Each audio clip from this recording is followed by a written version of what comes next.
Mehta, and I am from a voluntary organization, ARCH Vahini, that has been working in the tribal areas of Gujarat for nearly 4 decades.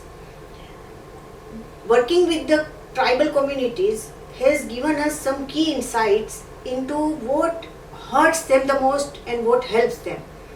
Today I will be sharing with you some of these insights. My topic today is making markets work for the poor. Many people, especially the most of the activists, they would say that it is a contradiction. Why? Because it is the market, it is our general impression that it is the markets that hurt the people, the poor. It is the markets that exploit the poor and it makes them poorer. It makes the rich richer at the expense of the poor, and it only increases the misery of the poor. This has been claimed and propagated by Karl Marx and the Marxists, and ever since it has become so widespread and so deep that those who have not heard about Marx, those who have not read Marx, they also intuitively believe that markets only hurt the poor, markets only exploit the poor. The another side of the same belief, which is equally held very deeply, is that it is the governments that can protect the poor, it is the government that can help the poor. By regulating and controlling the economy to control the exploitation, and also by taxing the rich and helping the poor through various welfare measures. The belief in markets being evil and the governments being benevolent is so pervasive and so deeply held that it is believed, intuitively believed by everyone, that of course the market is the evil and it doesn't require any proof or justification. And if anyone who tries to challenge it, he or she is immediately shot down and is considered crazy or anti-poor or pro-business. But if we look around us and see with my open minds and open eyes, we see that this is just a myth. It is just a hollow assertion and doesn't have any footing or the support in reality. So now let's examine whether this belief is true or false. If it were true, we should have only two classes in the society. One of super rich industrialists or capitalists on the one hand, and large number of poor workers on the other. But what is the reality? The reality is that more and more people are entering the middle class or upper middle class. It is an indication that the markets not only benefit the rich, it also benefits the poor.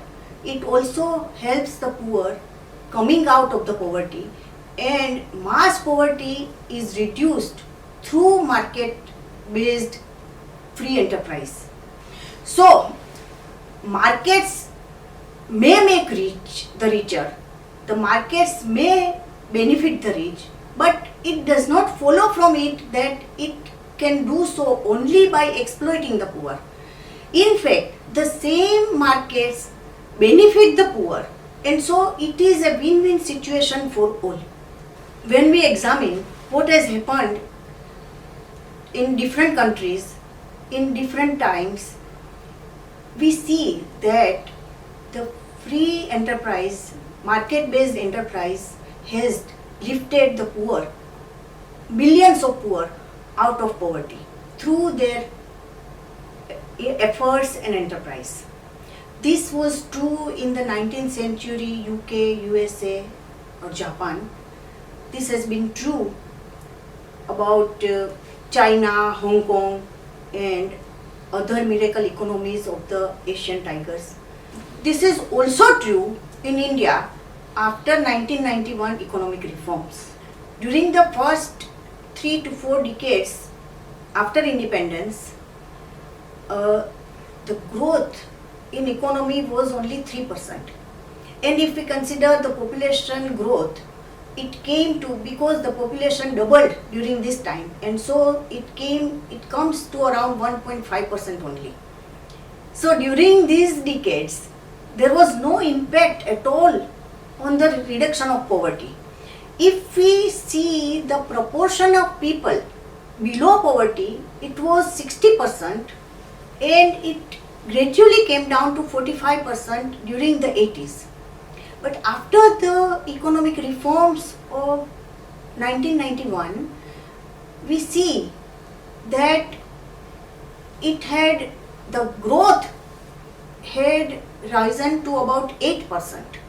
In terms of absolute numbers, around 135 million people came out of poverty during the last 2 to 3 decades. We witnessed this process firsthand in the tribal areas of Dediapada, where we have been working, where we have witnessed the tribal people, tribal families have grabbed the economic opportunities created by the economic reforms in 1990s, and they have dramatically changed their lives, and they are still doing so.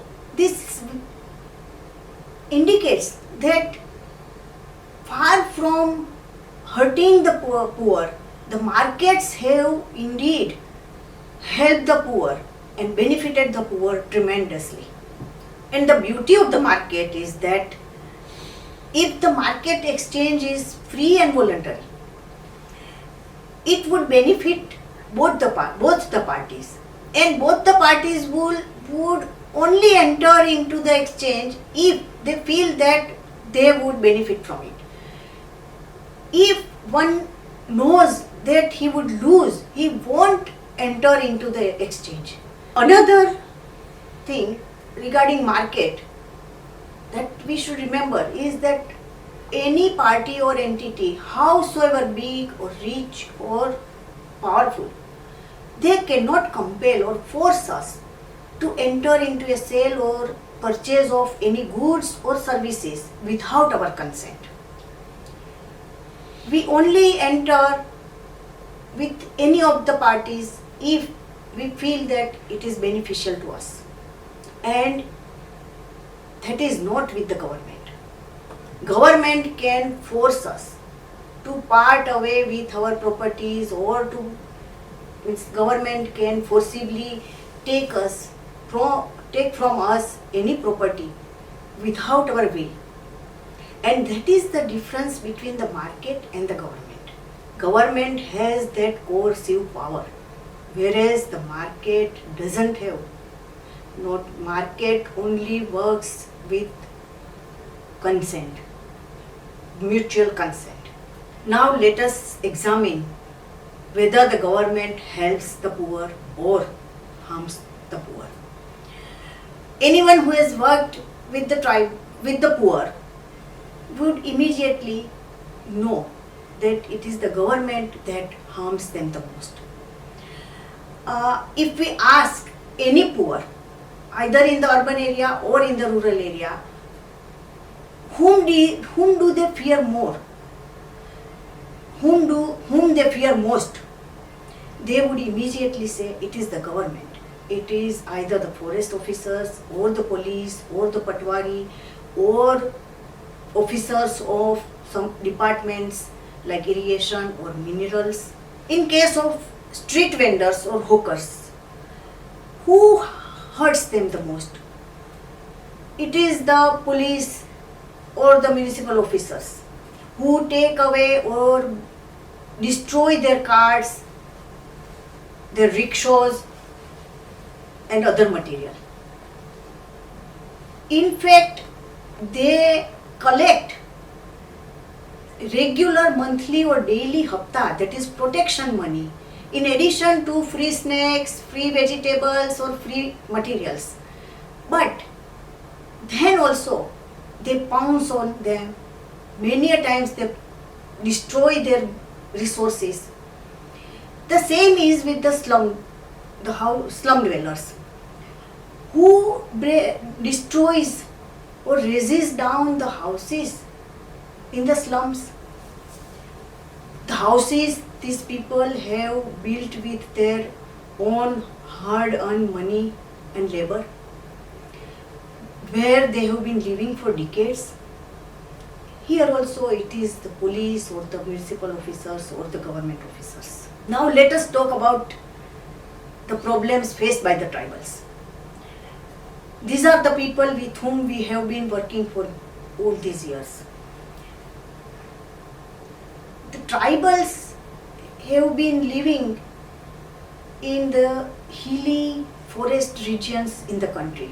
They are clearly one of the most marginalized and poor people in the country. They live in the forest area which is very rich in resources, land, forest, minerals and other natural resources. Yet the irony is that though living in the midst of these riches, they live a life of deprivation and misery. They have been given special protection under Schedule 5 and 6 of the Constitution.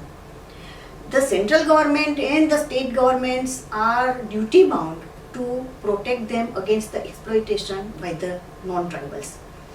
And so the states which have tribal populations have in fact enacted laws that prohibit sale or transfer of tribal lands to non-tribals. Yet, if you ask the tribal people, whom do they fear most, they would immediately answer that it is the forest officers, police, patwaris and other department people. Why? Because it is the government or agents of the government that has taken thousands of acres of lands without their consent. And just imagine, just think, who have lost thousands of acres of land in the development projects like dams, mines, industries, etc. under the Land Acquisition Act throughout these 70 years.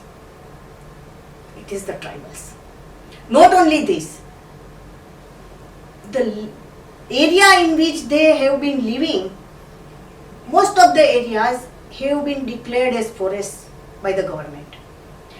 Most of the areas have been claimed and owned by the government.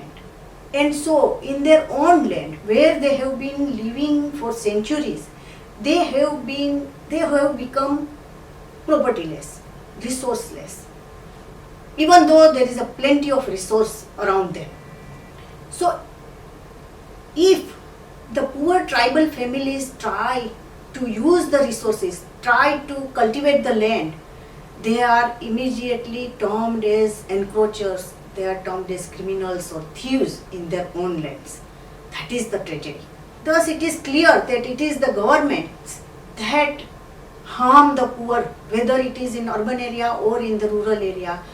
The governments harm the poor most. And the basic reason is lack of property rights on the resources they have around them, be it in urban area or be it in the rural area. And it is the fundamental right of the people, and it is government's fundamental duty to protect these rights, but the governments have failed in it. After this discussion, I think it is very clear that it is the governments that harm the poor. But does this mean that we should abolish the government and leave everything to the forces of the market? Of course not. Because government has very fundamental roles to play, very fundamental functions to play. One of the important functions is the protection of its citizens against the internal and external aggression. Another very important function of the government is the maintenance of the rule of law and the enforcement of the contracts. In addition, the government has a role of an umpire by framing the rules for the market exchanges in which private individuals do their economic exchanges.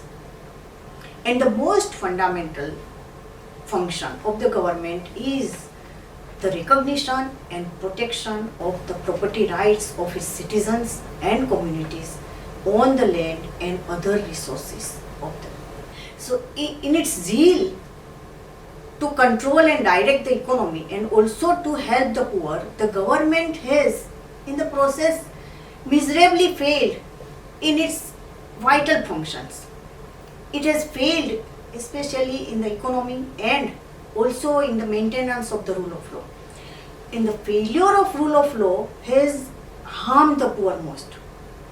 And far from protecting the property rights of the poor, the government has snatched away, has usurped their rights by destroying their houses, by taking away their properties and resources. So we should remember the progress the poor people have made in the last 2-3 decades is despite the government's violation, restrictions and non-recognition of their fundamental property rights. So we can imagine what would happen if these people have property rights over the resources and they are not termed as criminals. It would unleash tremendous creative energies that would help improving and growing the quality of their lives. So, to come to the conclusion, the answer to how to make markets work is very clear. Recognize their property rights and stop treating them as criminals. The rest will be done by the people themselves. We have witnessed this with our own eyes, how the tribal people have, after getting rights over the lands and the forests, how they have improved their lands by doing land leveling, by farm bonding, by getting irrigation, and in a way how they have improved their lands, their forests and the quality of their lives. Similarly, recognizing the rights of slum dwellers or the street vendors over the resources would go a long way in improving the conditions of the slums and the street vending areas also.